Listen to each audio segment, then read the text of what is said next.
हरे कृष्णा। हिंदू पंचांग के अनुसार हर साल कार्तिक माह में दो एकादशी आती है। पहली रमा एकादशी और दूसरी देव उठनी एकादशी। कृष्ण पक्ष में रमा एकादशी आती है और देव उठनी एकादशी शुक्ल पक्ष में आती है। यह एकादशी दिवाली के ठीक पहले पड़ती है। हिंदू पंचांग के अनुसार इस बार रमा एकादशी का व्रत 28 अक्टूबर 2024 को रखा जाएगा। मान्यता अनुसार इस दिन भगवान विष्णु के साथ माता लक्ष्मी की पूजा करने से सभी मनोकामनाएं पूर्ण होती हैं और घर में सुख समृद्धि आती है। इस दिन माता लक्ष्मी के रमा स्वरूप को पूजा जाता है। इसके अलावा रमा के साथ श्री हरि विष्णु की पूर्णवता केशव स्वरूप की भी पूजा की जाती है। कार्तिक माह में लक्ष्मी नारायण और तुलसी के पौधे की पूजा करना बहुत शुभ माना जाता है। मासिक कृष्ण पक्ष और शुक्ल पक्ष की एकादशियां भगवान विष्णु और देवी लक्ष्मी की पूजा के लिए बहुत खास होती हैं। धार्मिक मान्यता है कि इस दिन पूजा पाठ और व्रत करने से शुभ फल की प्राप्ति होती है, चिंताओं और कष्टों से मुक्ति मिलती है। इस वर्ष कार्तिक माह के कृष्ण पक्ष की एकादशी तिथि 27 अक्टूबर सुबह 5:23 पर शुरू होगी और 28 अक्टूबर को सुबह 7:50 पर समाप्त होगी। वैष्णव समाज के अनुयायी 28 अक्टूबर को रमा एकादशी मनाएंगे। रमा एकादशी के दिन दो शुभ योगों का निर्माण हो रहा है।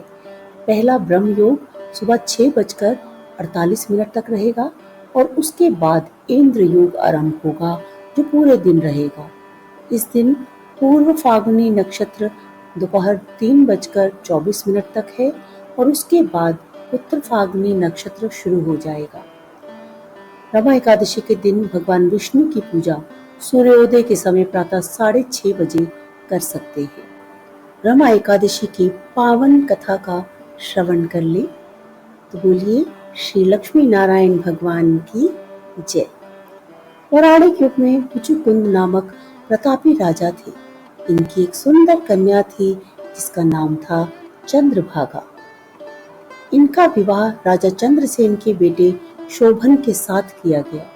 शोभन शारीरिक रूप से अत्यंत दुर्बल था तथा भूख को बर्दाश्त नहीं कर सकता था। एक बार दोनों मुचुकुंद राजा के राज्य में गए। उसी दौरान रमा एकादशी व्रत की तिथि थी। चंद्रभागा को यह सुन चिंता हो गई क्योंकि उसके पिता के राज्य में एकादशी के दिन पशु भी अन्न नहीं खा सकते थे, तो मनुष्य की तो बात ही दूर रही।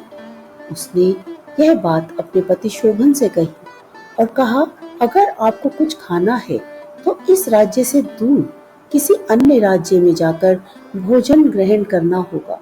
इतनी बात सुनकर शोभन ने निर्णय लिया कि वह भी रमा एकादशी का व्रत करेंगे। इसके बाद ईश्वर पर छोड़ देंगे। रमा एकादशी व्रत संकल्प प्रारंभ हुआ। शोभन का व्रत बहुत कठिनाई से बीत रहा था। व्रत होते होते रात बीत गई और शोभन ने प्राण त्याग दिए। पूर्ण विधि विधान के साथ उनकी अंत्येष्टि की गई।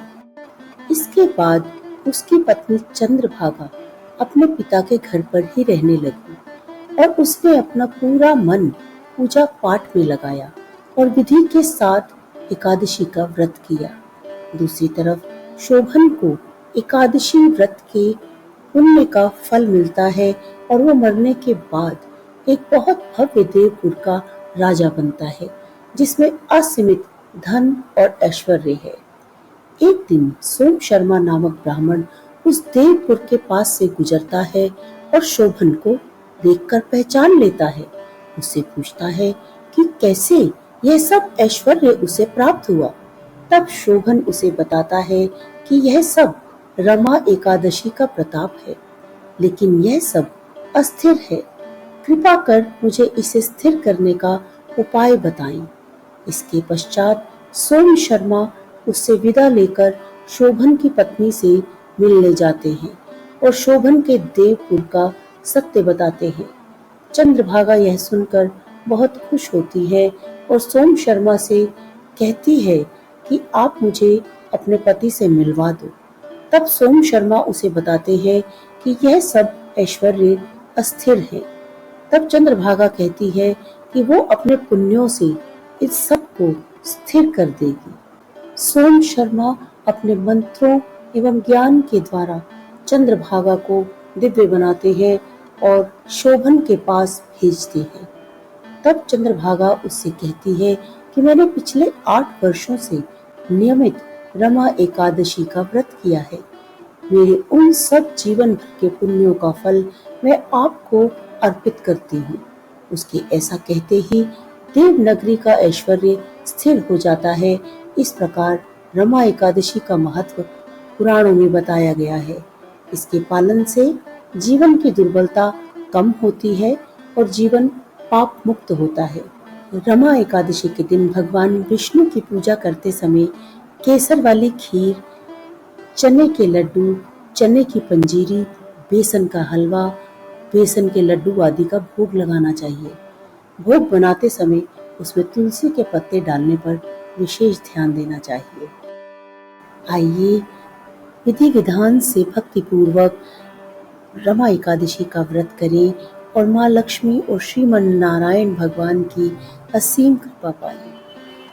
कृपया वीडियो को लाइक करें, कमेंट बॉक्स में जय लक्ष्मी माता, जय विष्णु भगवान के लिखें और चैनल को सब्सक्राइब कर लें। हमारे चैनल पर प्रतिदिन कार्तिक महात्म्य की कथा भी कही जाती है। कथा सुनने के लिए आप चैनल को सब्सक्राइब कर लें और प्रतिदिन का अपडेट पाएं। राधे राधे।